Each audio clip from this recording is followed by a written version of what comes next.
Kidnapped by Robert Louis Stevenson. Chapter 6. What befell at the Queen's Ferry. As soon as we came to the inn, Ransom led us up the stair to a small room with a bed in it, and heated like an oven by a great fire of coal. At a table hard by the chimney, a tall, dark, sober-looking man sat writing.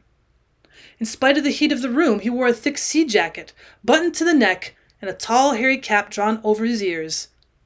Yet I never saw any man, not even a judge upon the bench, look cooler or more studious and self-possessed than this ship captain.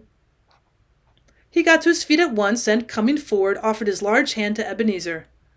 "I'm proud to see you, Mr. Balfour," said he, in a fine deep voice, "and glad that you are here in time. The wind's fair and the tide upon the turn. We'll see the old coal bucket burning on the Isle of May before tonight." "Captain Host Season," returned my uncle, "you keep your room unco-hot." "Oh, it's a habit I have, Mr. Balfour," said the skipper. "I'm a cold-rife man by my nature. I've a cold blood, sir. There's neither fur nor flannel. No, sir, nor hot rum will warm up what they call that temperature. Sir, it's the same with most men that have been carbonated, as they call it in the tropic seas." "Well, well, Captain," replied my uncle, "we must all be the way we're made." But it chanced that this fancy of the captain's had a great share in my misfortunes, for though I had promised myself not to let my kinsman out of sight, I was both so impatient for a nearer look of the sea, and so sickened by the closeness of the room, that when he told me to run downstairs and play myself a while, I was fool enough to take him at his word. Away I went, therefore, leaving the two men sitting down to a bottle and a great mass of papers, and, crossing the road in front of the inn, walked down upon the beach. With the wind in that quarter, only little wavelets, not much bigger than I had seen upon a lake, beat upon the shore. But the weeds were new to me, some green, some brown and long, and some with little bladders that crackled between my fingers. Even so far up the firth, the smell of the sea-water was exceedingly salt and stirring. The Covenant, besides, was beginning to shake out her sails, which hung upon the yards in clusters, and the spirit of all that I beheld put me in thoughts of far voyages and foreign places.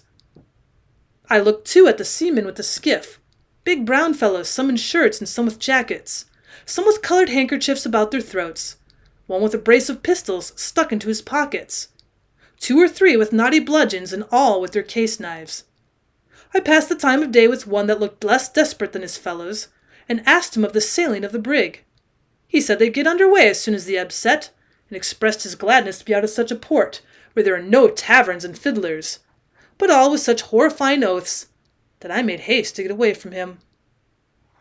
This threw me back on Ransom, who seemed the least wicked of that gang, and who soon came out of the inn and ran to me, crying for a bowl of punch. Well, I told him I'd give him no such thing, for neither he nor I was of an age for such indulgences.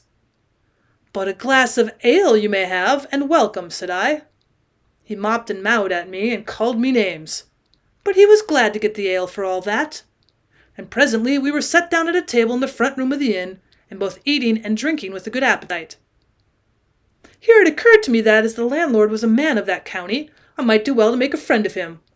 I offered him a share, as was much the custom in those days, but he was far too great a man to sit with such poor customers as Ransom and myself, and he was leaving the room when I called him back to ask if he knew Mr. Rankler. "Oh, aye," says he, "and a very honest man.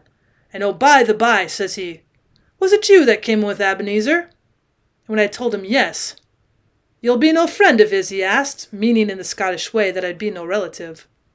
I told him no, none. "I thought not," said he, "and yet ye have a kind of gliff of Mr. Alexander." I said it seemed that Ebenezer was ill seen in the country. "Oh, no doubt," said the landlord. "He's a wicked old man, and there's many would like to see him gurning in the tow. Jennet Clouston and mony more that was harried out of the house and home.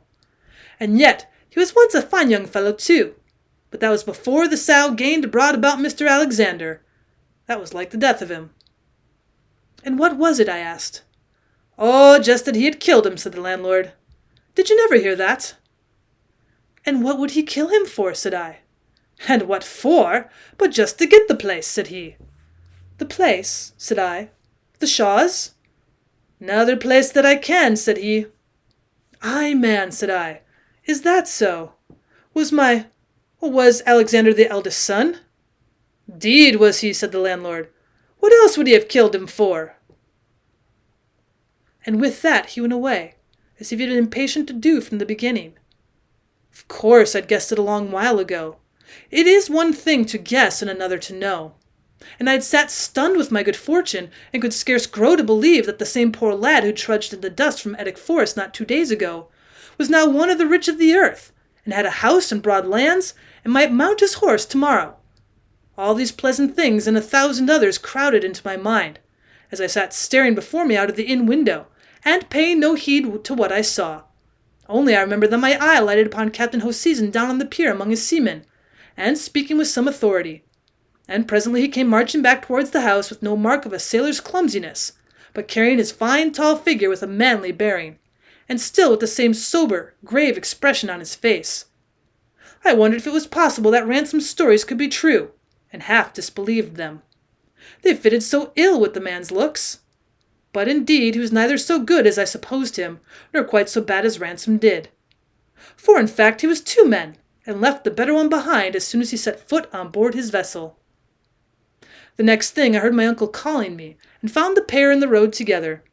It was the captain who addressed me, and that with an air very flattering to a young lad of grave equality. "Sir," said he, "Mr. Balfour tells great things of you, and for my own part I like your looks. I wish I was for longer here, that we might make the better friends. But we'll make the most of what we have. You shall come on board my brig for half an hour till the ebb sets, and drink a bowl with me." Now I longed to see the inside of a ship more than words can tell, but I was not going to put myself in jeopardy, and told him my uncle and I had an appointment with a lawyer. "Aye, aye," said he passed me word of that. "But you see the boats'll set ashore at the town pier, and that's but a penny stone cast from Rankler's house."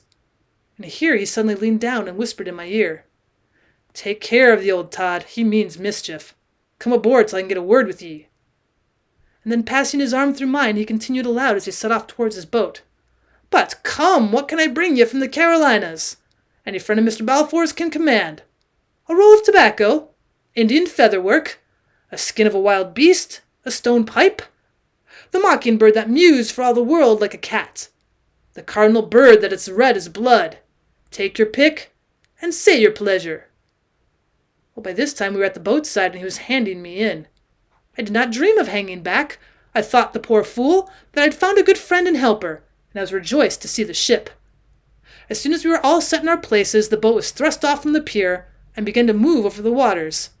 And what with my pleasure in this new movement and my surprise at our low position, and the appearance of the shores and the growing bigness of the brig as we drew near to it, I could hardly understand what the captain said, and must have answered him at random. As soon as we were alongside, where I sat fairly gaping at the ship's height, the strong humming of the tide against its sides, and the pleasant cries of the seamen at their work, Hoseason, declaring that he and I must be the first aboard, ordered a tackle to be sent down from the mainyard. In this I was whipped into the air and set down again on the deck, where the captain stood ready waiting for me, and instantly slipped back his arm under mine. There I stood some while, a little dizzy with the unsteadiness of all around me, perhaps a little afraid, and yet vastly pleased with these strange sights. The captain, meanwhile, pointing out the strangest and telling me their names and uses. "But where is my uncle?" I said suddenly. "Aye," said Hoseason with a sudden grimness. "That's the point." I felt I was lost. With all my strength I plucked myself clear of him and ran to the bulwarks. Sure enough, there was the boat pulling for the town, with my uncle sitting in the stern. I gave a piercing cry, "Help! Help! Murder!" so that both sides of the anchorage rang with it. My uncle turned round where he was sitting, and showed me a face full of cruelty and terror. It was the last I saw. Already strong hands had been plucking me back from the ship's side, and now a thunderbolt seemed to strike me. I saw a great flash of fire, and fell senseless.